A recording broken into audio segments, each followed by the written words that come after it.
Very good morning to all of you. और आप सभी लोगों का स्वागत है टीम इनविजिबल के इस यूट्यूब चैनल पे। और मैं रितेश शंकर आप सभी लोगों का स्वागत करता हूं।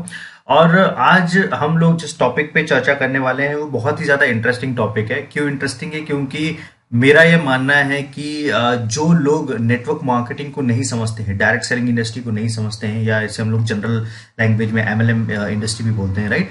तो जिन्हें नहीं समझ में आता है उनके लिए ये वीडियो बहुत ज़्यादा स्पेसिफिक देखना ज़रूरी है। इसलिए मैं सबसे पहले तो रिक्वेस्ट करूंगा कि इस वीडियो को ज़्यादा से ज़्यादा शेयर करें, क्योंकि ये वीडियो सभी उन लोगों की आंखें खोल के रख देगा, क्योंकि उन्हें इस तरीके से आज तक कभी भी ये वीडियो जो है वो समझाया नहीं गया हुआ, राइट? तो सबसे पहले नेटवर्क मार्केटिंग कैसे काम करती है और ट्रेडिशनल बिजनेसेस कैसे काम करते हैं, ट्रेडिशनल बिजनेस और नेटवर्क मार्केटिंग में अंतर क्या है, ट्रेडिशनल बिजनेस और नेटवर्क मार्केटिंग में सिमिलैरिटीज क्या है, क्योंकि हर व्यक्ति ने जो है अंतर ही अंतर बताए हैं कि नेटवर्क मार्केटिंग में इस तरीके से काम किया जाए। मैं आपको बहुत सारी सिमिलैरिटीज बताऊंगा कि ये वही बिजनेस है, बिल्कुल उसी तरीके से किया जाता है जिस तरीके से रेगुलर बिजनेसेस किए जाते हैं। और इसलिए इसमें एक सर्टेन जो है वो टाइम लगता है। जब तक आपकी समझ में वो नहीं आएगा तब तक आप नए प्रोस्पेक्ट को या फिर आप अपनी टीम जो है उनको किसी भी तरीके से लॉन्ग टर्म होल्ड करके नहीं रख सकते, राइट? तो ये समझना, ये बेसिक फंडामेंटल्स है। और ये मैं क्यों समझा पा रहा हूं? क्योंकि मैं लास्ट 15 ईयर से जो है बिजनेस में हूं। मैं लास्ट 15 ईयर से डिफरेंट स्टार्टअप्स के साथ में काम कर रहा हूं। बहुत सारे वेंचर्स मैंने फॉर्म किए हुए हैं। आप मेरा नाम गूगल करके देख सकते हैं, या डिस्क्रिप्शन बॉक्स में मैं अपना पीडीएफ प्रोफाइल अटैच कर दूंगा, वहां पे आप देख सकते हैं। मेरे टी शर्ट ब्रांड्स रहे, मेरे रिटेल ब्रांड रहे हैं, मैंने लैंडस्केपिंग के बिजनेस में काम किया हुआ है, मैंने सोशल मीडिया में काम किया हुआ है। इसके अलावा मैंने एक सोशल मीडिया का एक ई कॉमर्स बनाने के लिए काम किया हुआ है ना? तो आप बोल सकते हैं मैंने बहुत सारे जॉनर जो है पकड़े हुए हैं। बिजनेस के जो डिफरेंट फील्ड्स होते हैं, सभी डिफरेंट फील्ड में काम कर सकते हैं। तो इस वीडियो को बहुत अच्छे से मैं इलेबोरेट कर सकता हूं, बहुत अच्छे से समझा सकता हूं, आपको बहुत ठोस समझ और ग्राउंडेड जानकारी दे सकता हूं बिजनेस के बारे में और नेटवर्क मार्केटिंग को समझने में। मैंने नेटवर्क मार्केटिंग कंपनी भी की है। मैंने नेटवर्क मार्केटिंग कंपनी खुद की बनाई भी है 2010 में। 2005 से 2009 में मैंने नेटवर्क मार्केटिंग कंपनी में काम भी किया हुआ है। तो ये बिजनेस को आपको स्टेबिलिटी की तरफ लेके जाना है, और जिसको लेके मैं एक वीडियो रिकॉर्ड कर रहा हूं। जल्दी मैं आपको उस वीडियो के बारे में भी जो है लिंक शेयर कर दूंगा। तो सबसे पहले जो नेटवर्क मार्केटिंग में जो हल्ला मचा रहता है, राइट, नेटवर्क मार्केटिंग को जो क्विक मनी स्कीम बना के प्रमोट किया जाता है, जल्दी पैसे बनाने का तरीका बना के प्रमोट किया जाता है।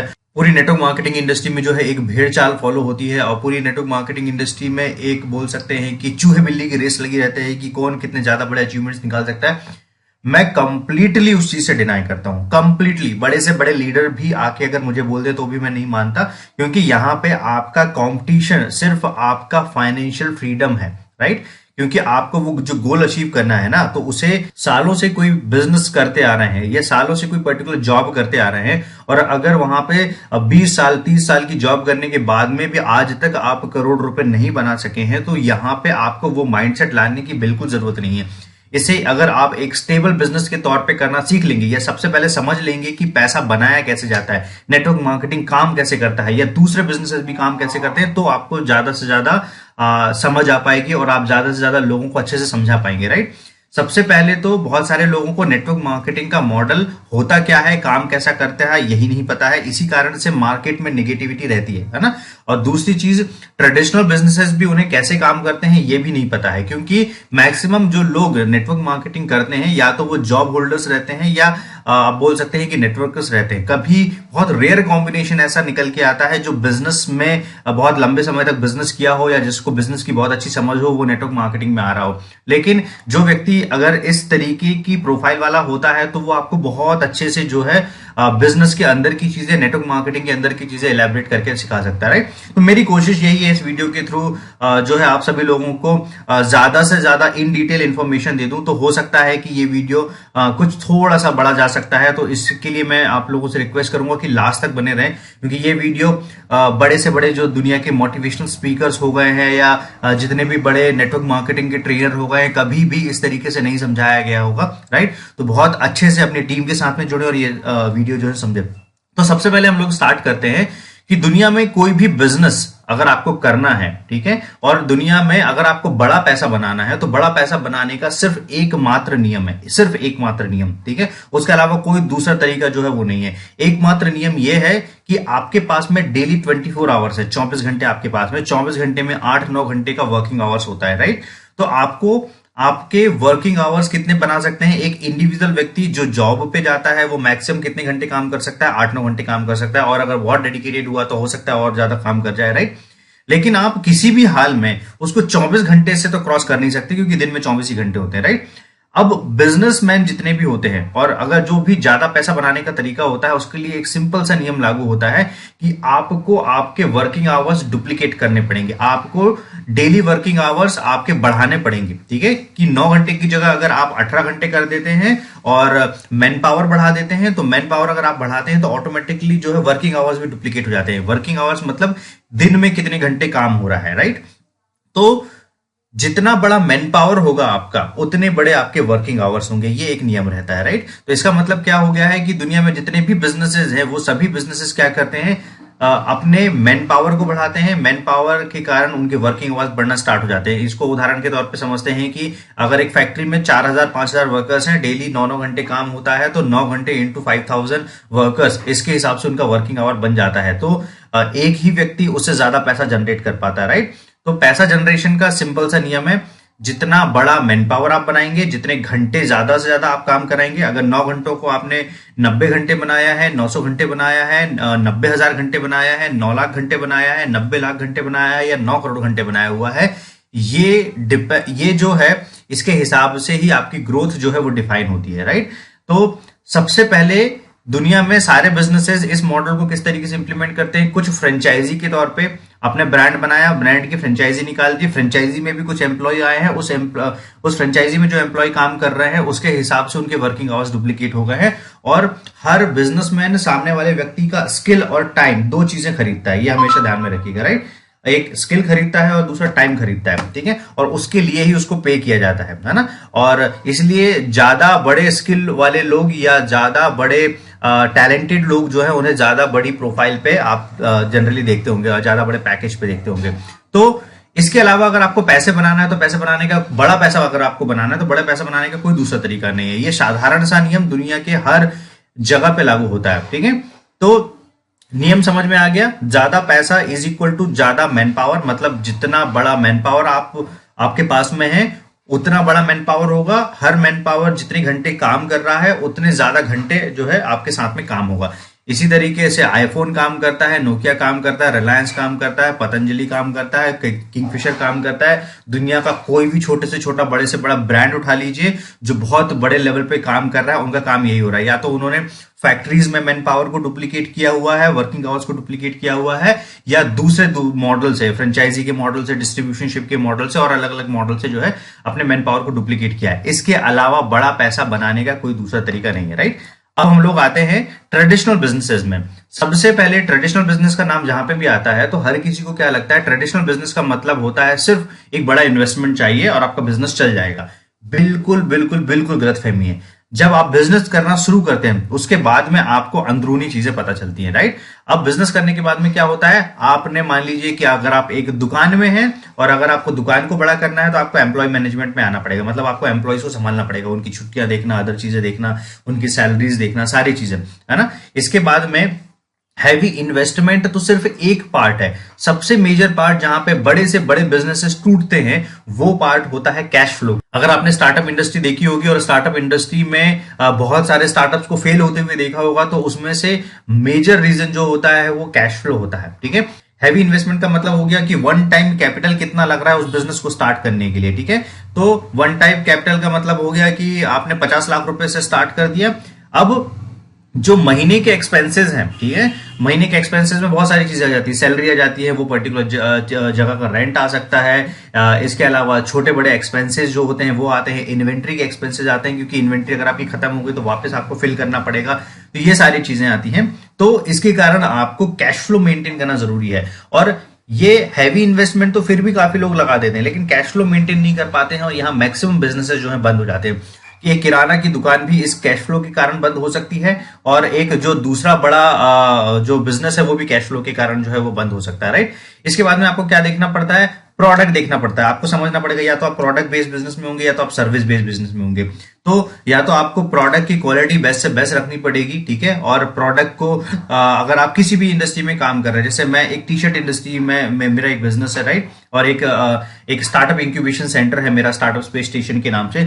दोनों केसेस में एक जगह पे जहां पे मुझे टी शर्ट की क्वालिटी, टी शर्ट की प्रिंटिंग क्वालिटी, वर्कर, सभी चीजों को मैनेज करना पड़ता है। दूसरी जगह पे मेरी जो सर्विस है वो सर्विस है स्टार्टअप्स को सर्विस देना, स्टार्टअप्स को फंड रिलेटेड सर्विस देना, उनको लीगल सर्विसेज देना, उनको फाइनेंशियल सर्विसेज देना, और भी बहुत सारी सर्विसेज है, राइट। तो इन सभी चीजों का आपको ध्यान में रखना पड़ेगा। तो अगर मुझे टी शर्ट बनानी है तो मुझे पता होना चाहिए कि बेस्ट मैन्युफैक्चर कहाँ है, बेस्ट कपड़ा कहाँ मिलता है, बेस्ट इंक कहाँ मिलती है, बेस्ट जो है वर्कर्स कहाँ पे मिलते हैं।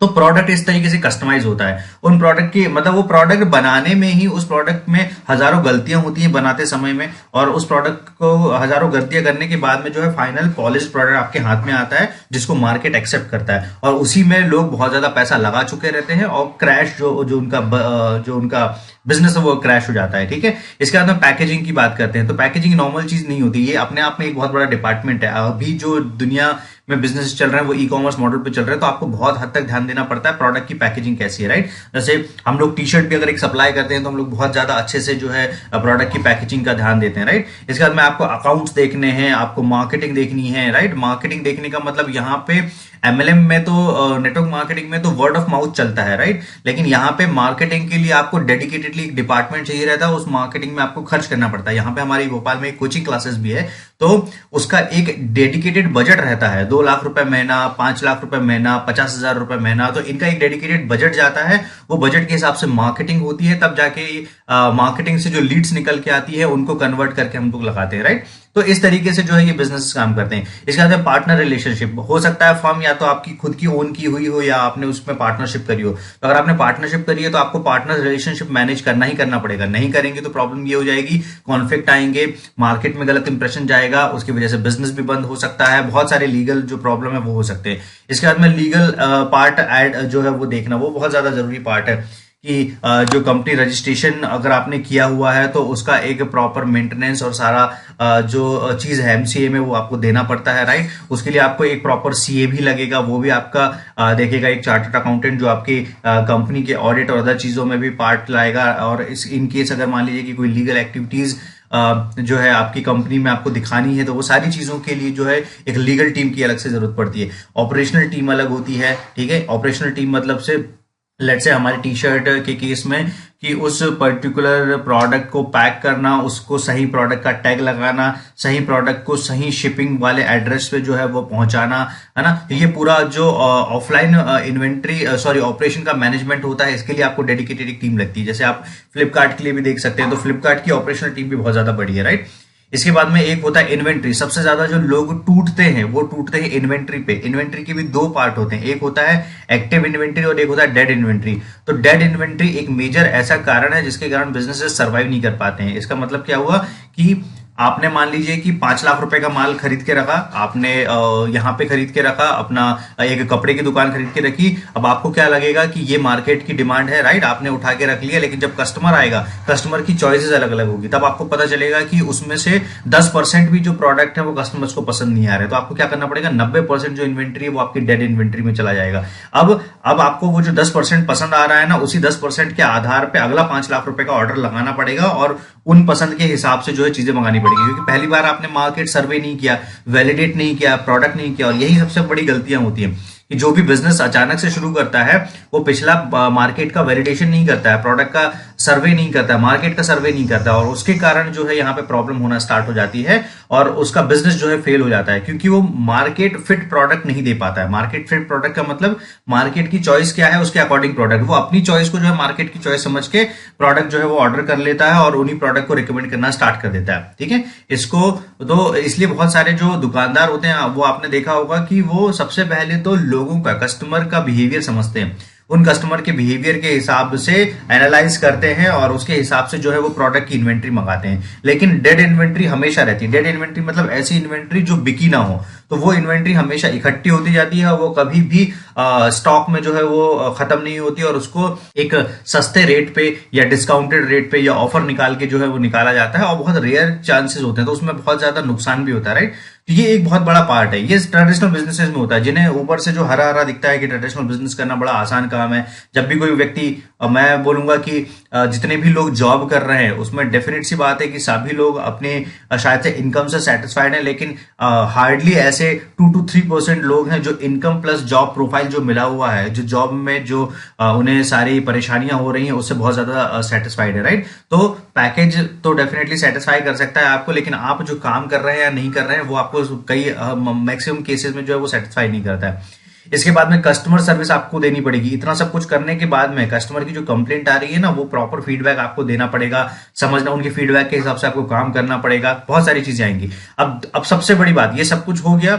इसके बाद में अगर आपको बजट, अगर आपको बिजनेस को स्केल करना है, बिजनेस को स्केल करने का मतलब छोटे लेवल पे समझें कि एक दुकान की 4 दुकान डालनी है तो आपको बजट चाहिए, ठीक है। आप वैसा नहीं कर सकते। तो इसका मतलब पिछला जो सेटअप डालने में और कैश फ्लो बनाने में मान लीजिए कि 1-1.5 करोड़ रुपए गया हुआ है, अगला सेटअप बनाने में भी आपको 1-1.5 करोड़ रुपए लगेगा। अगर आप उसकी फ्रेंचाइजी निकाल रहे हैं तो वो फ्रेंचाइजी पे कंट्रोल करना पड़ेगा तो भी, और फ्रेंचाइजी तब बनेगी जब आपने सालों से, मतलब 20 साल, 10 साल, 5 साल या 50 साल पुराना जो है ब्रांड बनाया है, तब लोग उसकी डिमांड आती है, तब लोग जो है वो ध्यान देना स्टार्ट करते हैं उसके क्या बोलते हैं, ब्रांड पे, राइट। और उसके बाद में ही ब्रांड को थोड़ा सा सीरियसली लिया जाता है और उसकी फ्रेंचाइजीज वगैरह जाना स्टार्ट होती है, डिस्ट्रीब्यूटरशिप जाना स्टार्ट होती है। इसके पहले आप कितनी भी कोशिश कर लें, एक नए ब्रांड पे अचानक से एक बड़ा मैन पावर नहीं आप क्रिएट कर सकते हैं, है ना। एक थोड़ा सा मार्केट जो है उसको एक्सेप्ट कर ले, उसके बाद में ये सारी चीजें पॉसिबल हो जाती है। इसको दूसरे तरीके से समझते हैं कि मान लीजिए आपने कोई सर्विसेज स्टार्ट की है, स्टार्टअप बिजनेसेस चल रहे हैं। अब अगर आपको एक सिटी से अलग अलग मल्टीपल 100 सिटीज में उसको लॉन्च करना है तो आपको 100 सिटी के हिसाब से बजट प्लान करना पड़ेगा। मेट्रो सिटी में जाएंगे आप तो मेट्रो सिटी एक इकलौती सिटी एक स्टेट के बराबर होती है, तो मेट्रो सिटी के हिसाब से बजट, मतलब एक स्टेट के हिसाब से बजट आपको प्लान करना पड़ेगा। अब इसको पूरी कंट्री में रेप्लिकेट करना है तो इसका मतलब क्या हो जाएगा, पूरी कंट्री में रेप्लिकेट करने के लिए आपको उतना बड़ा बजट प्लान करना पड़ेगा, 100 करोड़ या और बड़ा जो बजट है, या 1000 करोड़ का बजट, जो कि आप देखते हैं कि बड़े बड़े जो इंडस्ट्रियलिस्ट होते हैं जब वो एक साथ पूरे इंडिया में लॉन्च करते हैं तो वो 1000 करोड़, 500 करोड़ इस तरीके के बजट के साथ में प्लान करते हैं, राइट। तो ट्रेडिशनल बिजनेस में ये सारे चैलेंजेस है, और अगर आप इसको स्केल नहीं करते हैं तो आप एक सिंपल पिन कोड पे जिंदगी भर काम करते रह जाएंगे और उसका कोई भी आउटपुट जो है वो निकल के नहीं आएगा, ठीक है।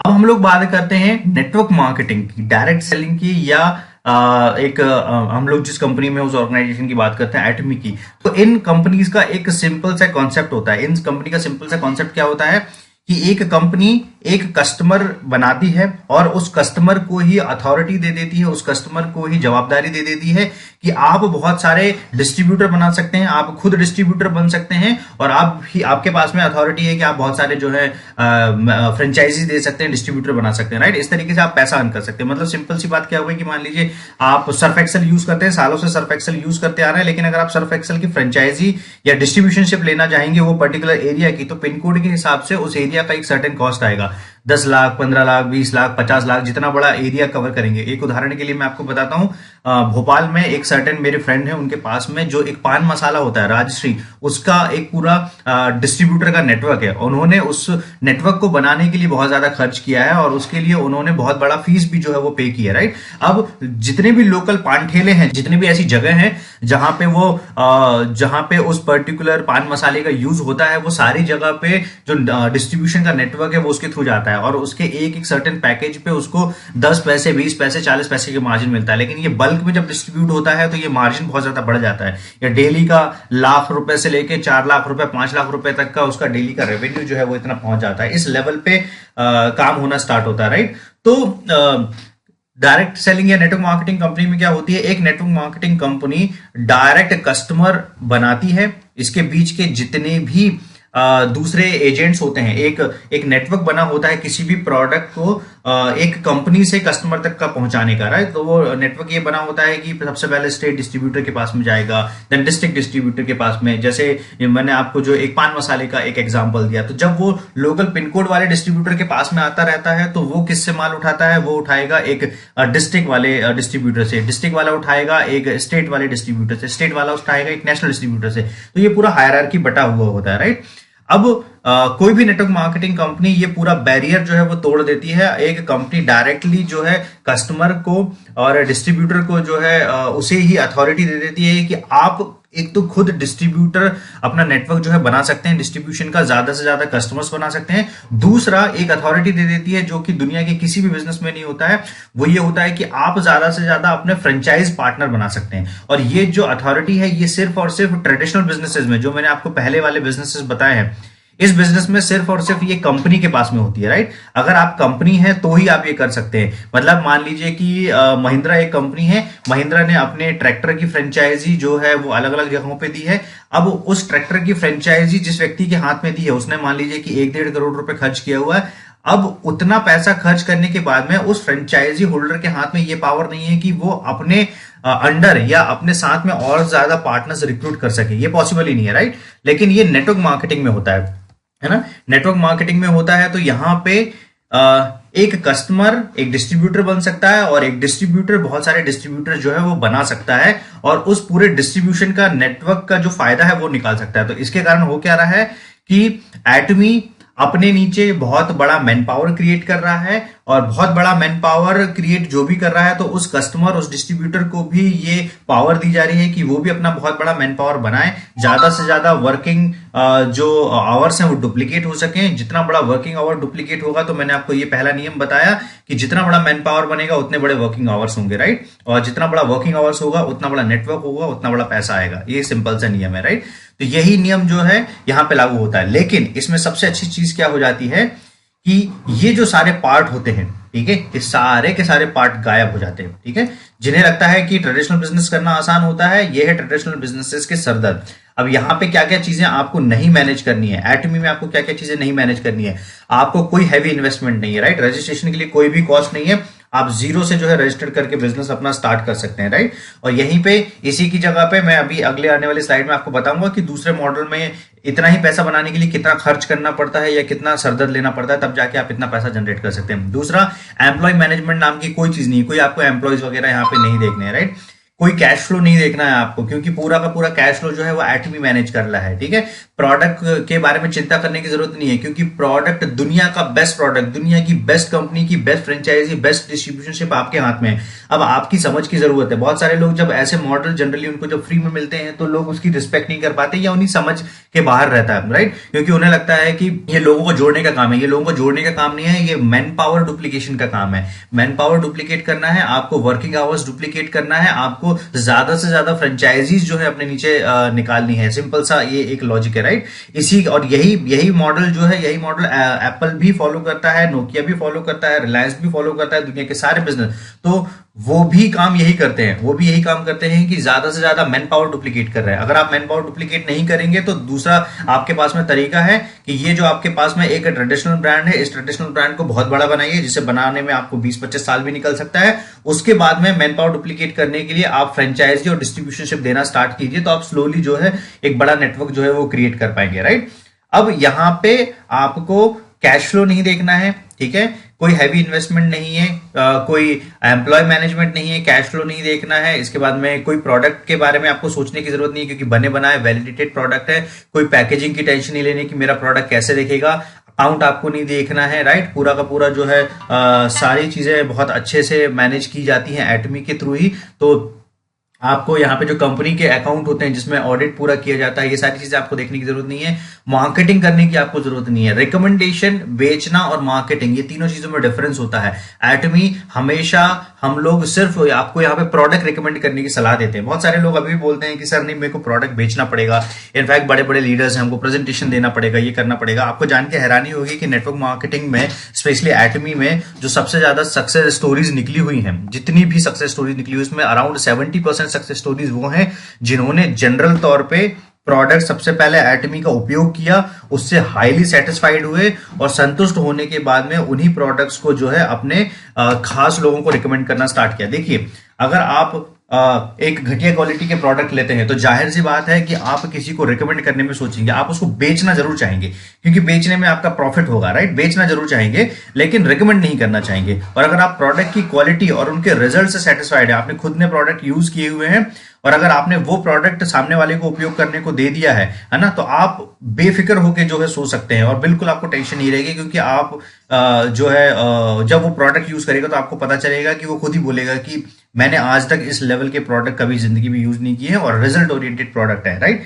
एक बहुत ज्यादा रिजल्ट ओरिएंटेड और बहुत बड़े जो प्रॉब्लम सॉल्विंग प्रोडक्ट मैं उनको बोलता हूँ, राइट। ये होता है एटमी का मॉडल, राइट। इस तरीके से जो है वो काम करता है। अगली लिस्ट पे आते हैं। आपको यहाँ पे पार्टनर रिलेशन देखने की जरूरत नहीं है, क्योंकि सभी लोग जो है सेंस ऑफ ओनरशिप के हिसाब से आते हैं। जितने भी मेंबर्स ज्वाइन करते हैं उसमें से मैं सभी लोगों से तो एक्सपेक्ट नहीं करता हूं, लेकिन जिन्हें बिजनेस की समझ है, जिन्हें लॉन्ग टर्म चलने की समझ है, तो उन्हें बहुत अच्छे से समझ में आता है कि मुझे किस तरीके से सारे अपलाइन और डाउनलाइन से जो है वो रिलेशन मेंटेन करके रखना है। यहाँ पे कोई लीगल एक्टिविटीज नहीं है, आपको ऑपरेशंस मैनेज नहीं करने हैं कि भाई प्रोडक्ट शिप हुआ कि नहीं हुआ, वो सारी जिम्मेदारी किसने ली है। ये सारी जो जिम्मेदारियां मैं बता रहा हूँ ये सब की सब एटमी ने ली है। तो आपको कुछ भी नहीं करना, आपको सिर्फ और सिर्फ एक काम करना है। आपको ये करना है, प्रोडक्ट आपने उपयोग किया, प्रोडक्ट से संतुष्ट होइए और संतुष्ट होने के बाद में प्रोडक्ट जो है रिकमेंड करना स्टार्ट कीजिए अपने खास लोगों को, राइट। इसके बाद में कस्टमर सर्विस आपको देखने की जरूरत नहीं है। एटमी की खुद की कस्टमर सर्विस है। इन्वेंट्री देखने की जरूरत नहीं है कि इन्वेंट्री खत्म हो गई तो हम लोग क्या करेंगे। पूरी इन्वेंट्री जो है एटमी देख रही है। अगर इसी को अगर आप ट्रेडिशनल बिजनेस में रखते तो अचानक से अगर आपके पास में 5 लाख रुपए का माल खत्म हो गया है तो इमीडिएट आपको 5 लाख रुपए का माल जो है वो मंगाना पड़ता और इन्वेंट्री फुलफिल करनी पड़ती, राइट। अगर आप मान लीजिए कि 3 महीने में ही आपने जो है अलग अलग कंट्रीज में बिजनेस करना स्टार्ट कर दिया, ठीक है, अलग अलग कंट्रीज में बिजनेस स्टार्ट कर दिया, या अभी जो 17 कंट्रीज चल रही है एटमी में उन कंट्रीज में बिजनेस स्टार्ट कर दिया, तो अगर आप यही काम ट्रेडिशनल बिजनेस में करेंगे तो इसके लिए आपको हैवी फंड का रिक्वायरमेंट होगा, बहुत बड़ा फंड लगेगा। यहाँ पे ग्लोबल आईडी जितनी आसानी से एक शब्द में बोल देते हैं वो लोगों की समझ के बाहर होता है। ग्लोबल आईडी का मतलब होता है कि आप 10 कंट्री में बिजनेस कर रहे हैं। 10 कंट्री में ना अभी बड़े बड़े ब्रांड्स जो है ना उनके भी सेटल्ड बिजनेस नहीं होंगे, राइट। तो अगर आप वहां तक बिजनेस पहुंचा पा रहे हैं तो वो बहुत बड़ी बात है। तो यहां पे आपको उसके लिए जीरो फंड रिक्वायर्ड है और इसी फंड को एक कंट्री में स्केल करने के लिए मैंने आपको बता दिया कि 1000-2000 करोड़ रुपए आसानी से लग जाता है एक प्रोडक्ट को स्केल करने के लिए। और आपके पास में अगर ग्लोबल आईडी मिल रही है तो आपके पास में पूरा मार्केट खाली है और पूरे मार्केट में आप कहीं पे भी जो है प्रोडक्ट रिकमेंड कर सकते हैं और बेच सकते हैं और बना बनाया वैलिडेटेड प्रोडक्ट है। यहाँ पे कोई डेड इन्वेंट्री आपको जो है झेलनी नहीं पड़ेगी कि मतलब यार ये इन्वेंट्री बच गई है तो वो मुझे किसी भी तरीके से उसे जो है निकालना है। ये सारा सरदर्द किसने लिया हुआ है, एटमी ने आपके लिए लिया हुआ है, राइट। इसके बाद में प्रोडक्ट वैलिडेशन, ये एक ऐसी टर्म है जो शायद किसी भी नेटवर्कर को नहीं समझती है, ठीक है। वैलिडेशन क्या होता है, काफी लोग बोलते हैं कि ये कंपनी चलेगी नहीं, फलाना कंपनी चल जाएगी, फलाना कंपनी नहीं चलेगी। तो मैं उनको बताना चाहता हूं वैलिडेशन एक ऐसी टर्म होती है, कोई भी कंपनी 3 साल अगर किसी मार्केट में टिक गई है तो इट मींस उसकी सारी चीजें वैलिडेटेड है कि कस्टमर्स आ रहे हैं उसके पास में, प्रोडक्ट के रिजल्ट आ रहे हैं, रेवेन्यू आ रहा है, वो कंपनी स्केल कर रही है, उस प्रोडक्ट को पसंद किया जा रहा है, उस प्रोडक्ट के हैवी रिजल्ट्स आ रहे हैं। तो जितनी भी ऐसी चीजें हैं ना ये सब कुछ किया जा चुका है, ठीक है। और ये सब कुछ किया जा चुका है, ये सब कुछ मार्केट में प्रूवन है, वैलिडेटेड है, ये प्रूवन चीज हो गई है कि बिजनेस मॉडल चल रहा है इतने सालों से, आज तक कभी चेंज नहीं किया गया। तो ये सब चीजें प्रूवन है।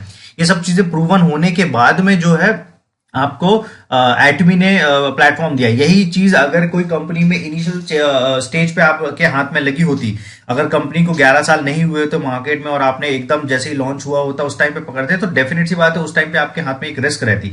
लेकिन अभी ये सब चीजें प्रूवन है, अभी आपको इन सभी चीजों के बारे में सोचने की जरूरत नहीं है। और ये तो वो सिलेक्टेड पॉइंट है जो मुझे ऊपर ऊपर से दिमाग में आया तो मैंने ये सब चीजें लिख दी। ऐसे हजारों और भी चीजें हैं जो एक बिजनेस में आपको करनी पड़ती हैं और नेटवर्क मार्केटिंग और स्पेशली एटमी में आपको नहीं करनी पड़ेगी, राइट। तो जिन्हें लगता है ना ट्रेडिशनल बिजनेसेस आसान है करना, तो एक बार ये लिस्ट जरूर क्रॉस चेक कर लीजिएगा और उसके बाद में डिसाइड कीजिएगा। क्योंकि मेरे जितने बिजनेसेस हैं एट प्रेजेंट, मैं बहुत सारे बिजनेसेस को पैरेलल रन कर रहा हूं, उसके बावजूद मुझे बहुत सारी दिक्कतें होती हैं, राइट। तो ये सारी दिक्कतें यहाँ पे आपके साथ में नहीं है, आपको कोई भी दिक्कत नहीं जाएगी। आपको सिर्फ प्रोडक्ट रिकमेंड करना है ज्यादा से ज्यादा लोगों को, एक ही नियम है, राइट। अब बहुत सारे लोग जिन्हें लगता है कि काफी लोग क्या होता है जब एटमी की जो ऑफरिंग है या ऐसी नेटवर्क मार्केटिंग कंपनी की ऑफरिंग जब फ्री में मिलती है या आप फ्री में आईडी लगा लीजिए और आप कर सकते हैं, तो उसकी वैल्यू नहीं समझ पाते हैं। यही काम और ये वैल्यू नहीं समझ पाते हैं और उसके बाद में वो कोसते रहते हैं कि अगर मुझे कोई बड़ी अपॉर्चुनिटी मिली होती तो शायद मैं कुछ बड़ा कर गया होता। अब बड़ी अपॉर्चुनिटी जो है ना वो फिर आती है 70-75 लाख, 1 करोड़, 1.5 करोड़ रुपए की फ्रेंचाइजी कॉस्ट के साथ में, राइट। तो अगर आपके पास में इतना बजट है तो आप ऑटोमेटिकली एक तो उस एलिजिबिलिटी क्राइटेरिया से ही बाहर हो गए, बराबर है। एलिजिबिलिटी क्राइटेरिया से बाहर हो गए क्योंकि अगर आपके पास में इतना पैसा नहीं है तो जाहिर सी बात है आप उस पे जो फ्रेंचाइजी है उस पर्टिकुलर प्रोडक्ट की फ्रेंचाइजी में घुस ही नहीं सकते हैं। मान लीजिए कि मैकडोनल्ड की बात करें तो उसकी फ्रेंचाइजी कॉस्ट जो है वो बहुत ज्यादा महंगा है, करीब 2 से ढाई करोड़ रुपए या 4 करोड़ रुपए तक की भी फ्रेंचाइजी जाती है। उसके बाद में जो कंपनी है उसकी कंडीशंस बहुत ज्यादा होती हैं, कंपनी आप पे पूरा कंट्रोल रखती है, वो ध्यान देती है। एटमी में कोई कंडीशन नहीं है, राइट। एटमी अगर आपको एक एज अ डायरेक्ट सेलर अगर आप पे कंडीशन लगाना शुरू कर दे तो शायद से पता चलेगा कि हम में से बहुत सारे लोग जो हैं उनकी एलिजिबिलिटी ही क्रॉस नहीं कर पाएंगे। क्यों? क्योंकि कंपनी अगर अपना स्टैंडर्ड दिखाने पे आ जाए, और बहुत सारी जो डायरेक्ट सेलिंग कंपनी इसके अलावा भी मार्केट में चल रही है, तो पहले हमको ये भी समझना पड़ेगा कि क्या हम इस पर्टिकुलर कंपनी के लायक है ना। उसके बाद में हम लोग डिसाइड करें कि हम लोग बिजनेस कितना बड़ा कर सकते हैं, ठीक है। अब कोई भी बड़ा कंपनी की फ्रेंचाइजी आपने उठाई है तो उससे अगर आप इस लेवल की फ्रेंचाइजी उठाते हैं, ठीक है, ये मैं आपको रिकॉर्ड के तौर पे बता रहा हूं, कोई रैंडम रिपोर्ट नहीं है ये, ठीक है। अब अगर आप 50 लाख से 75 लाख एक कैपिटल इन्वेस्टमेंट करके कोई भी कंपनी की फ्रेंचाइजी उठाते हैं तो आप उसे 1.5 से 2 लाख रुपए महीना या 2 से 3 लाख रुपए महीना, और मैक्स अगर आप जनरेट कर सकते हैं, अगर मोर देन 50 to 70% मार्जिन होगा तो आप पहुंच सकते हैं ज्यादा से ज्यादा 3 से 4 लाख रुपए महीने के आसपास में, राइट। ये नेट प्रॉफिट में बता रहा हूं। नेट प्रॉफिट मतलब से ऑपरेशनल एक्सपेंसेस, सैलरी वगैरह सब चीजें निकालने के बाद में जो हाथ में लास्ट बचता है, ठीक है। यही चीजें एक बार सोच के देखिए, यही चीजें अगर एटमी आपसे बोले कि मैं आपको विश्व के सबसे बेस्ट स्किन केयर कॉस्मेटिक्स हो गए हैं, और इसके बाद में हेयर केयर के प्रोडक्ट्स हो गए हैं, ओरल केयर के प्रोडक्ट्स हो गए, हेल्थ केयर के प्रोडक्ट्स हो गए, और भी जितनी रेंज आ रही है उन सारी चीजों के लिए हम लोग आपको इतना चार्ज करते हैं, तो अब आपने जो हमारा 20-22 लाख लोगों का नेटवर्क बना हुआ है या नेटवर्क मार्केटिंग में जितने भी लोग हैं उसमें से कितने लोग इस चीज के लिए एलिजिबल होंगे, राइट। कोई नहीं होंगे। फिर सर्टेन जो बड़ी फिशेज हैं, जो मार्केट के बड़े लोग हैं जिन्होंने अच्छा पैसा बनाया हुआ है, सिर्फ वो उसकी फ्रेंचाइजी का पेमेंट करेंगे, और ये लोग क्योंकि इनका पैसा इन्वॉल्व है 70-75 लाख रुपए ना, तो ये दिन रात एक कर देंगे उस बिजनेस को ब्रेक इवन तक पहुंचाने के लिए कि कम से कम मेरा 70-75 लाख रुपए का इन्वेस्टमेंट निकल जाए और मैं प्रॉफिटेबल बनूं, है ना। और हम लोग उसकी रिस्पेक्ट क्यों नहीं कर पाते? क्योंकि लोगों को लगता है फ्री में तो कॉस्ट मिल रही है, जबकि आपको जान के हैरानी होगी कि आप इससे ज्यादा बड़ा मार्जिन जो है एटमी से निकाल सकते हैं। आप एटमी से अगर आपको इसी बिजनेस को, इसी फ्रेंचाइजी को अगर आपको स्केल करना है ना, तो आप स्केल नहीं कर सकते हो, क्योंकि एक पिन कोड के अलावा आप कहीं नहीं काम कर सकते हो। कोई भी फ्रेंचाइजी उठा लीजिए, एक भोपाल का एक फेमस फूड ब्रांड है, अगर मैं उसकी फ्रेंचाइजी उठाता हूं ना तो भोपाल के एक लोकल पिन कोड पे ही मैं काम कर सकता हूं, राइट। इसके अलावा मैं कभी भी ये काम नहीं कर सकता कि उस पर्टिकुलर फ्रेंचाइजी को मैं पूरे देश या पूरे इंटरनेशनल मार्केट में बेच रहा हूं, पॉसिबल नहीं है। उसके लिए जरूरी है कि ब्रांड मेरा होना चाहिए। ये इतनी छोटी सी और इतनी पावरफुल बात है, और ये अराउंड 99% लोगों को, या मैं बोलूंगा कि बहुत सारे लोगों को जो है वो बिल्कुल भी नहीं समझती है, और इस चीज को लेके ध्यान भी नहीं देते हो, और इसमें एक हैवी रिस्क इन्वॉल्व रहता है। इतना बड़ा जो आपने कैपिटल लगाया है, तो ये तो सिर्फ फर्स्ट कैपिटल इन्वेस्टमेंट हो गया। इसके बाद में जो आपका रोलिंग है, जो इन्वेंट्री, जो आपको माल लाना है, उसको माल को रोटेट करना है उसमें, और जो आपका स्टाफ है, 15-20 लोगों का स्टाफ हुआ, 5-10 लोगों का स्टाफ हुआ। कोई फूड फ्रेंचाइजी अगर आप लेंगे तो आपको मिनिमम 30-40 लोगों का स्टाफ रखना पड़ता है। रेस्टोरेंट की फ्रेंचाइजी लेंगे तो भी इतना स्टाफ रखना पड़ता है। तो इस स्टाफ का रोटेशन जो है, वो रोटेशन मेंटेन करने के लिए आपको एक हैवी इन्वेस्टमेंट की जरूरत पड़ेगी, है ना। इस इन्वेस्टमेंट को रोटेट करने के लिए आपको एक हैवी कैश फ्लो की जरूरत पड़ेगी, राइट। यहां पे सारे बिजनेसेस टूट जाते हैं। तो लोगों को नेटवर्क मार्केटिंग का बिजनेस बनाया गया है ऐसे लोगों के लिए कि जो लोग बिना पैसे के बड़ा बिजनेस कर सके। लेकिन यही चीज जो है लोगों की समझ के बाहर हो जाती है, क्योंकि उनको उस तरीके से एजुकेट नहीं किया जाता है, ठीक है।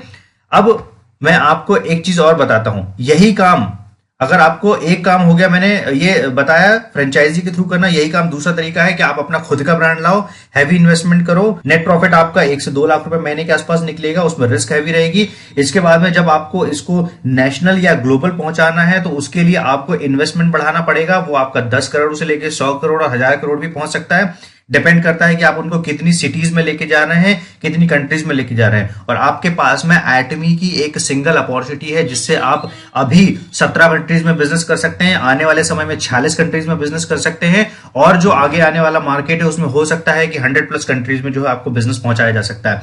तो सिर्फ और सिर्फ माइंडसेट का डिफरेंस है। ये कोई ऐसा नहीं है कि ये इंडस्ट्री निगेटिव है। इस इंडस्ट्री के बारे में एजुकेशन लोगों के जो पास में है वो मैं मानता हूं कि जीरो है, बिल्कुल जीरो है। क्योंकि कुछ चंद जो मोटिवेशनल स्पीकर हैं इस इंडस्ट्री को लीड करते हैं, बिल्कुल उसी तरीके से जिस तरीके से हमारे यहाँ पे जो कुछ सर्टेन पॉलिटिशियंस होते हैं वो डेवलपमेंट की जगह नहीं लेकिन लोगों को गलत तरीके से ट्रेन करके उनको इन्फ्लुएंस करते रहते हैं, राइट, गलत तरीके से इन्फ्लुएंस करते रहते हैं। और इसी तरीके यही यही जो पैटर्न है ना, ये दुनिया की सारी इंडस्ट्री में चलता है। तो अब लेकिन समय आ गया है कि आप राइट एजुकेशन को फॉलो करें, राइट कंपनी को फॉलो करें, है ना, तब जाके आप इस जो समझ है, ये जो समझ मैं आपको देने की कोशिश कर रहा हूँ, ये समझ जो है आप अपनी टीम तक जो है फॉरवर्ड कर पाएंगे, राइट। मैं आपको सबसे बड़ा एक चीज बताता हूं, उसे बोलते हैं ब्रेक इवन या ऑटोमेशन। कोई भी ट्रेडिशनल बिजनेस, दुनिया का बिजनेस, कितने प्रकार के ट्रेडिशनल बिजनेस हो गए, खुद की दुकान हो गई, ये ट्रेडिशनल बिजनेस हो गया, एक फ्रेंचाइजी आपने ले ली, ये ट्रेडिशनल बिजनेस हो गया। मान लीजिए कि लैक्मे हो गया, लॉरियल होगा, बड़े बड़े कोई और ब्रांड होगा, उनकी डिस्ट्रीब्यूशनशिप ले ली, या मैंने जो पान मसाले की बात करी उसकी डिस्ट्रीब्यूशनशिप ले ली, ये एक ट्रेडिशनल बिजनेस हो गया। जितने भी ऐसे बिजनेस कर लें, इन सारे बिजनेसेस में जो आपका कैपिटल लगा होता है, जो आपका पैसा लगा होता है, ये पैसा निकलने का जो टाइम होता है कि ये जितना पैसा लगाया और आपने जो रेवेन्यू बनाना स्टार्ट किया, ठीक है, ये जिस पॉइंट पे क्रॉस होता है उसको बोलते हैं ब्रेक इवन पॉइंट। मतलब आपने 50 लाख रुपए लगाया और 50 लाख रुपए आपने निकाल लिया, तो ये जो पॉइंट कहलाता है आपका ब्रेक इवन पॉइंट कहलाता है। मैं एक बहुत साधारण शब्दों में बता रहा हूं, ज्यादा डिटेल में ब्रेक इवन के बारे में मैं चर्चा नहीं करना चाहता, राइट। तो जहां पे ये वाला जो अगर आपका जो ग्राफ जा रहा है, ये कॉस्ट जा रहा है, मतलब आपकी लागत कितनी है, और दूसरा वाला जो आपका ग्राफ जा रहा है, ये जा रहा है रेवेन्यू कितना है। तो मैं रेवेन्यू की बात कर रहा हूं, ठीक है। तो जहां पे रेवेन्यू आपने जितना बनाया है और जहां पे आपने लागत जितने लगाई हुई है, एक पॉइंट पे वो आके मिल जाते हैं और वहां पे आपको जो है आपका ब्रेक इवन पॉइंट मिल जाता है। 50 लाख रुपए लगाया, 50 लाख रुपए का आपने रेवेन्यू बना लिया, या उतना लेट से कि उसके आसपास का कुछ जो है वो प्रॉफिट बना लिया, तो ये सर्टेन जो पॉइंट कहलाता है, ये ब्रेक इवन पॉइंट कहलाता है। अब ताज्जुब की बात यह है कि ब्रेक इवन पॉइंट निकालने में ऑटोमेशन की बात नहीं कर रहा हूं मैंने। ऑटोमेशन वर्ड डायरेक्ट सेलिंग के लिए उपयोग किया है, ब्रेक इवन वर्ड जो है ट्रेडिशनल बिजनेसेस के लिए उपयोग किया है। तो इस पॉइंट तक पहुंचने के लिए जो है आपको 2 से 3 साल देना पड़ेगा। ये गूगल का स्टेटमेंट है, ये मेरा कहना नहीं है, गूगल का स्टेटमेंट है कि 2 से 3 साल जो है आपका एक एस्टिमेटेड टाइमलाइन जाएगा ही जाएगा। दुनिया का कोई बिजनेस कर लीजिए, 3 साल के पहले आपको ब्रेक इवन नहीं मिलेगा, ठीक है। अब यहां पे एटमी में यही बिजनेस आपने जीरो से स्टार्ट किया है, कोई रिस्क नहीं है, जो भी मैंने आपको पिछली चीजें बताई सारे पॉइंट कुछ भी नहीं है। यहां पे यही पार्ट आपको क्यों हर टीम के थ्रू, जो भी बड़े बड़े लीडर्स उनके थ्रू बोला जाता है 2 से 3 साल रुकिए, 2 से 3 साल रुकिए, 2 से 3 साल, क्योंकि ये भी एक वैसा ही बिजनेस मॉडल है। इस बिजनेस मॉडल में कुछ एक्स्ट्रा एडवांटेज आपको बहुत ज्यादा मिल जाते हैं, जैसे बहुत सारे पार्टनर्स मिल गए हैं, एक टीम वर्क शामिल होता है, राइट। इसके अलावा आप बोल सकते हैं कि एक बहुत ज्यादा हैवी कंपाउंडिंग ग्रोथ, बड़ा मैन पावर जो है आपके नीचे काम करना अगर स्टार्ट कर दिया तो उसका बड़ा रिजल्ट जो है वो आपको देखने को मिलता है, ठीक है। तो चाहे आप ट्रेडिशनल बिजनेस कर लें या आप डायरेक्ट सेलिंग कर लें या आप एटमी कर लें, दोनों केसेस में आपको सस्टेन करने के लिए, फिर से रिपीट कर रहा हूं, सस्टेन करने के लिए, और ये एक ऐसा शब्द है जो अगेन मैक्सिमम नेटवर्क मार्केटर्स को नहीं समझता है, क्योंकि वो लोग लगे रहते हैं चूहे बिल्ली की रेस में, राइट। इसका लेवल निकल गया, मेरा भी निकलना चाहिए, इसका पर्टिकुलर पे आउट आया, मेरा भी आना चाहिए। ये काम जो है, ये काम रेगुलर बिजनेसेस में नहीं चलता है। बिजनेसेस में आप खुद का ये देखते हैं कि आप खुद कितने गहरे पानी पे, आपको ये रहता है कि मैंने 50 लाख रुपए लगाया तो मेरा 50 लाख रुपए एक टाइम के बाद में जो है निकाल लिया जाए, और उसके बाद में मैं धीरे धीरे जो है बिजनेस को ऑटोमेट करूं। यहां पे आपको ऑटोमेशन के लिए, ऑटोमेशन मतलब एक फाइनेंशियल फ्रीडम वाला मार्क टच करने के लिए, 2-2.5 लाख रुपए महीना बनाने के लिए, एटमी के हिसाब से बात करें तो ऑटो सेल्स मास्टर बनने के लिए आपको मिनिमम 2 इयर्स का एक ब्रैकेट देना पड़ेगा, तो ठीक है। और ये मैं उसके लिए बोल रहा हूं। अब डिपेंड करता है स्पीड पे, बिल्कुल उस तरीके से जैसे हम लोग एक स्कूल में या कॉलेज में पढ़ते हैं, ठीक है, और जब हमको कुछ चीजें सिखाई जाती है तो कुछ बच्चे बहुत ज्यादा अच्छा परफॉर्म कर देते हैं वो सारी चीजें सीख के, और कुछ बच्चे जो है वो उन्हें एक डिसेंट समय लगता है, कुछ बच्चे कम समय में अच्छा पढ़ के अच्छा रिजल्ट दे जाते हैं। तो सिमिलरली बिजनेस भी वैसे ही परफॉर्म करता है। कोई जरूरी नहीं है यहाँ पे कि हर व्यक्ति जो है बहुत तेजी से परफॉर्म करे और 6-8 महीने में या 3-4 महीने में ही जो है वो बड़े बड़े लेवल्स निकाले। और मेरे कहने का मतलब है कि जल्दबाजी क्यों है आखिर आप लोगों को, राइट। किसी को भी, कोई भी टीम जो काम कर रही है, आपको जल्दबाजी किस चीज की? जब सालों से काम किया है कोई दूसरी जगहों पे, वहां पे आज तक करोड़ रुपए नहीं बना पाए, तो यहाँ पे आपको एक ही साल में कार अचीव करने की क्या जरूरत पड़ रही है? यहाँ पे आपको एक ही साल में जो है बड़ी बड़ी ऑडी, BMW और ये जैगुआर कार की क्या जरूरत पड़ रही है, राइट। फाइनेंशियल फ्रीडम आपको अचीव करना है ना, तो फाइनेंशियल फ्रीडम अचीव करने के लिए इतना पैनिक होने की क्या जरूरत है। जो मार्केट की रेगुलर स्पीड है, जो कि गूगल भी बोलता है कि 2-3 इयर्स जो है एक डिसेंट स्पीड साइज है, इसी स्पीड से चलते हैं। जो लोग बहुत तेजी से काम कर रहे हैं तो उसमें सर्टेन 2-4 लोग रहते हैं जो आपको बहुत तेजी से बढ़ते हुए दिखेंगे। हाँ, अचानक से कोई जादू नहीं होगा, कोई मैजिक नहीं होगा। आपका कंपटीशन सिर्फ आपसे है, ये आपको अपने दिमाग में बना के रखना पड़ेगा। और ये मेरा बताने का उद्देश्य ये था कि हर व्यक्ति का माइंडसेट बहुत ज्यादा क्लियर हो जाए एटमी को स्टार्ट करने के पहले, कि एटमी में आप आए हुए हैं एक लॉन्ग टर्म करियर के हिसाब से, एक स्टेबल इनकम बनाने के लिए और एक कंसिस्टेंट ग्रोथ लेने के लिए, राइट। ये 3 चीजें हमेशा ध्यान में रखिएगा। इसके अलावा अगर आप यहाँ पे क्विक मनी बनाने के लिए आए हैं, बड़े अचीवमेंट्स बहुत कम समय पे निकालने के लिए आए हैं, या बड़ा पैसा बनाने के लिए आए हैं वो भी कम समय पे, तो ये सारी चीजें अपनी टीम में फॉरवर्ड मत कीजिए, राइट। अगर आपका माइंडसेट है तो अपने तक रखिए, लेकिन ये टीम के लायक बिल्कुल भी चीजें नहीं है, राइट।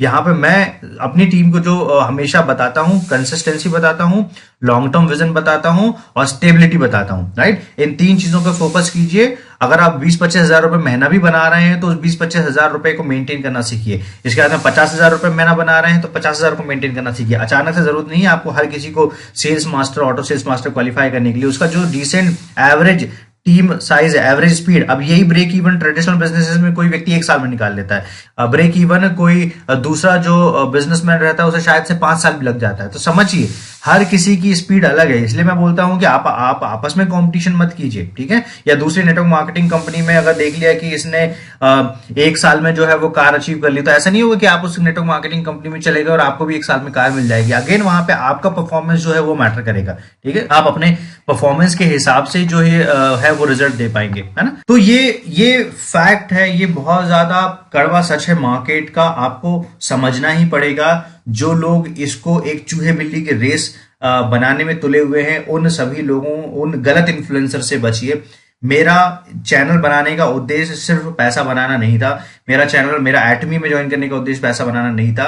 मेरा बहुत ज्यादा उद्देश्य था कि मैं एक सही प्लेटफॉर्म के थ्रू सही एजुकेशन लोगों तक पहुंचा सकूं, और मैं वही कोशिश जो है वो अपनी जारी कर रहा हूं। इसलिए आपको बैक टू बैक ऐसे टॉपिक्स पे वीडियो देखने को मिलते हैं जो टॉपिक शायद किसी के थ्रू टच भी नहीं किए गए, राइट। और जिन पे बात करना और जिन पे रिसर्च बेस्ड बात करना, शायद वो कभी इन चीजों को एंटरटेन भी नहीं करेंगे, क्योंकि इन चीजों से मतलब नहीं है। उन्हें मतलब है ग्रोथ से, उन्हें मतलब है बहुत बड़ा अंपायर खड़ा करने से, राइट। तो ये एक ऐसी चीज है जो आपको, आपकी हर टीम को पता होनी चाहिए, आपकी टीम के हर मेंबर को पता होना चाहिए। और बिना इन चीजों के अगर आप एटमी में शुरुआत करने जा रहे हैं, राइट, अगर 2-3 साल से कम का प्लान है, एटमी बिल्कुल नहीं है आपके लिए। पूरी नेटवर्क मार्केटिंग इंडस्ट्री आपके लिए नहीं है, और पूरी बिजनेस इंडस्ट्री आपके लिए नहीं है, राइट। सिर्फ और सिर्फ उन लोगों के लिए है जो, अगर आपको बड़ा पैसा बनाना है तो उतना धीरज आपको रखना ही पड़ेगा। एक दिन में बड़ा पैसा नहीं बनेगा, राइट। और बिजनेस, अगर आप जॉब में भी इतने सालों से काम कर ही रहे थे ना, तो जॉब में काम करने के बाद में हम लोगों ने ऐसा क्या बड़ा कर दिया जो आप बिजनेस से बहुत बड़ा एक्सपेक्ट करते हैं। तो बिजनेस में बहुत बड़ा पैसा मिलता है, लेकिन एक सही समय देने के बाद में, मार्केट समझने के बाद में, मार्केट की ग्रोथ समझने के बाद में, मार्केट के हिसाब से राइट प्रोडक्ट उन तक पहुंचाने के बाद में बहुत सारे क्राइटेरियाज होते हैं, है ना। लेकिन अगर आप पहले ही दिन ये सब चीजें अपनी टीम को बता देंगे जो मैं आपको समझाने की कोशिश कर रहा हूं, तो आपकी टीम एक क्लियर माइंडसेट के साथ में 3 से 5 साल जो है वो एटमी में स्थिर रहेगी। अदरवाइज ऐसा ही होगा कि कोई कंपनी 10 रुपए दे रही है और कोई कंपनी ने अचानक से 11 रुपए ऑफर कर दिया, तो वो 11 रुपए लेने के लिए उस कंपनी को छोड़ के दूसरी जगह चला जाएगा, और उसको ये समझ में नहीं आएगा कि उसके कारण से उसने एक अच्छे जो स्ट्रॉन्ग फाउंडेशन और स्ट्रॉन्ग प्रिंसिपल्स और स्ट्रॉन्ग जो कोड ऑफ एथिक्स है, वैसी कंपनी जो छोड़ दिया है, राइट। और वो जो 11 रुपए वाली कंपनी में जाके काम करेगा, तो उसको पता नहीं रहेगा कि शायद से 2-4 महीने बाद में वो कंपनी कोलैप्स कर जाए। तो अगर आपको ये जो एक सवाल अभी निकलना शुरू होगा कि किसके कितने लेवल्स निकले हुए हैं, क्या हुआ है, ये सब, ये अभी जैसे ही आप स्टार्ट करते हैं ये सब चीजें शुरुआत होंगी। तो मेरा आप लोगों के सजेशन यही है कि मैं आपको समझाता हूं 3 से 5 साइकिल में एटमी का जितना भी नेटवर्क है वो एक्टिव होगा। इसके बाद में 1-1.5 महीने का जो है ड्रॉप आएगा, वो ड्रॉप के लिए रेडी रहे, ठीक है। उस टाइम पे बहुत सारे जो मार्केट के ऐसे लोग हैं जिन्होंने जिंदगी में कभी कोई सक्सेस हासिल नहीं की और वो सिर्फ एक दूसरी जगह पे जाके बैक टू बैक जो है एक दूसरे को नीचा दिखाने का काम करते रहते हैं, वो सारे लोग आपको जो है नेगेटिव करना स्टार्ट करेंगे, बोलना स्टार्ट करेंगे कि आपका क्या लेवल निकला, आपने क्या अचीव किया। उन सारी चीजों पे आपको फोकस करने की जरूरत नहीं है। आपका मेन फोकस सिंपल ये होना चाहिए कि मुझे एटमी से एक कंसिस्टेंट और स्टेबल इनकम निकालनी है। अगर आपने यहां से कंसिस्टेंसी के तौर पे 1 लाख रुपए महीना भी 1 साल के अंदर में निकालना स्टार्ट कर दिया या 1.5 साल के अंदर में निकालना स्टार्ट कर दिया, और मैंने आपको बताया है कि यहाँ पे एक डिफरेंस आता है क्योंकि इसका ग्राफ जो है वो एकदम अचानक से आपको बढ़ता हुआ दिखाई नहीं देगा। पहले आपको जो मैन पावर बनाना है, वो मैन पावर बनाने के लिए आपको 1 से 1.5 साल 2 साल कम से कम निकल जाएगा। और जो मैजिकल रिजल्ट्स आपको देखने हैं, जो बड़े रिजल्ट्स आपको देखने हैं, जिसमें आप 4 लाख 5 लाख रुपए महीना और इनफैक्ट उससे बड़ा जो अमाउंट है वो बनाना स्टार्ट कर रहे हो, तो वो सारी चीजें आपको देखने को मिलेंगी एक सही समय देने के बाद में, जब तक आपके नीचे एक बड़ा मैन पावर और एक बड़ा वर्किंग आवर जो है वो डुप्लीकेट नहीं होता है। ठीक है, तो ये इकलौता नियम है, इसी तरीके से बिजनेसेस काम करते हैं, इसी माइंडसेट के साथ में जो है एटमी शुरू करना, अदरवाइज मत करना, राइट। और कोई भी जो आपको ज्यादा लालच देता है या कुछ देता है, उन्हें भी ये वीडियो फॉरवर्ड करना और समझाना कि सर मैं इस पर्टिकुलर चीज के लिए एटमी में आया हूं और ये इकलौता मेरा उद्देश्य है, इसी तरीके से मुझे काम करना, राइट। तो आई होप गाइस, जो मैं समझाने की कोशिश कर रहा था मैंने लगभग सारे पॉइंट्स इसमें कवर कर दिए हैं, और ये वीडियो इससे बेटर नहीं बनाया जा सकता है। इस वीडियो को अपने सभी लोगों तक फॉरवर्ड कीजिए जिनको बिजनेस, रेगुलर बिजनेस और ट्रेडिशनल बिजनेस और डायरेक्ट सेलिंग, हमारी एटमी में जो है डिफरेंस भी समझ में आए, उसमें जो अंतर है एक उसमें अंतर समझ में आए, उसमें जो सिमिलैरिटीज है वो समझ में आए, उसमें जो चैलेंजेस है वो समझ में आए। सबसे पहले अगर आप आने वाले चैलेंजेस के हिसाब से अपने माइंड को अलर्ट कर देते हो ना, अभी जैसे मैंने पर्सनली इतने ज्यादा वेंचर्स कर चुका हूं कि ये 2-3 साल का समय मेरे लिए एक कॉमन टाइम है। ठीक है, मैं इस टाइम को कभी भी टेक ओवर करने की स्पीड में नहीं लगा रहता हूं कि मुझे किसी भी हाल में जो है 2-3 साल के पहले कुछ बड़ा अचीव करना है। जो मार्केट की रेगुलर स्पीड है, एट दी एंड आप सभी लोग इंपीरियल में ही मिलेंगे। मैं भी अगर आपको मिलूंगा तो आपको इंपीरियल में ही मिलूंगा, तो इंपीरियल के ऊपर तो कोई लेवल ही नहीं है। एक 50-70 लाख रुपए महीने के ऊपर का जो कोई इनकम है ही नहीं, तो जल्दबाजी किस बात की, राइट। और 50-60-70 लाख रुपए, अगर आपको 1 CR रुपए 1 करोड़ रुपए बनाना है तो 1 करोड़ रुपए एक ही बार में बनाना जरूरी थोड़ी है। आप 5 लाख रुपए महीने के हिसाब से भी 1 करोड़ रुपए बना सकते हैं कुछ महीनों के अंदर में, राइट। या 10 लाख रुपए महीने के हिसाब से भी कुछ महीनों में जो है आप 1 करोड़ रुपए बना सकते हैं। तो इन चीजों पे फोकस कीजिए। अगर स्टेबिलिटी पे फोकस आपका नहीं रहेगा ना, तो बहुत बड़ी प्रॉब्लम में इन फ्यूचर आप फंसने वाले हैं और अपनी पूरी टीम को फंसाने वाले हैं। ठीक है, तो अगर आपको टीम को लॉन्ग टर्म तक लेके जाना है और बिजनेस माइंडसेट उनका लेके आना है, तो इस तरीके से आपको तैयारी करनी पड़ेगी। और ये हर नेटवर्क को जो है ये वीडियो देखना बहुत ज्यादा जरूरी है, क्योंकि मैक्सिमम लोग जो आते हैं वो जॉब माइंडेड लोग ही नेटवर्क मार्केटिंग करना शुरू करते हैं, और बहुत सिलेक्टेड अराउंड 1% लोग ही होते हैं जो बिजनेस बैकग्राउंड से आते हैं और नेटवर्क मार्केटिंग स्टार्ट करते हैं। ठीक है, तो उन जो बिजनेस बैकग्राउंड से आता है उसे पता रहता है कि ये ड्यूरेशन लगेगा ही लगेगा, इतना समय लगेगा, इस तरीके से जो है वो काम किए जाएंगे, ये हमारे पास में बेनिफिट होंगे। जिन्होंने ये सारे चैलेंजेस फेस किए होंगे, जैसे मेरे ब्रांड है, मैंने अपने ब्रांड में ये सारे चैलेंजेस फेस किए, तो मुझे पता है। ठीक है, और बाकी सभी लोगों को नहीं पता है, वो क्विक मनी स्कीम के हिसाब से आ जाते हैं, तो आपको परेशानियां होती हैं, आपको सिखाया नहीं जाता है, मेंटोर नहीं किया जाता है, राइट ट्रेनिंग नहीं दी जाती है, वो फालतू की मोटिवेशनल बातें चलती रहती है, टीम में सिर्फ अचीवमेंट दिखाए जाते हैं, बड़े बड़े झांकियां दिखाई जाती है, टोटल वेस्ट, टोटल वेस्ट, कोई मतलब नहीं उन सारी चीजों का। जब तक आप इस तरीके से सिस्टम को फॉलो नहीं करते तब तक आपका कोई रिजल्ट निकल के नहीं आएगा। तो आई होप ये वीडियो जो है आपके लिए काम कर रहा होगा। इस पे कमेंट जरूर दीजिएगा, बताइएगा। ये बहुत हार्ड ट्रूथ है, बहुत कड़वा सच है, और इसको इसी तरीके से रखना जरूरी था। मैं बहुत ज्यादा स्ट्रेट फॉरवर्ड तरीके से बिजनेस को समझाने में बिलीव करता हूं, ताकि आप भी उसी स्ट्रेट फॉरवर्ड तरीके से लोगों तक पहुंचाएं, है ना। हो सकता है हम लोगों को स्लोली रिजल्ट्स मिलेंगे, लेकिन हम लोगों को जो रिजल्ट्स मिलेंगे वो लॉन्ग टर्म जाएंगे और एक लंबे समय तक जाएंगे, राइट। तो ये माइंडसेट अपने टीम तक फॉरवर्ड जरूर कीजिएगा। तो thank you so much all, और मैं कोशिश करूंगा कुछ और ऐसे क्रिएटिव और इन्फॉर्मेटिव वीडियोस आप लोगों तक पहुंचाने का। Thank you so much.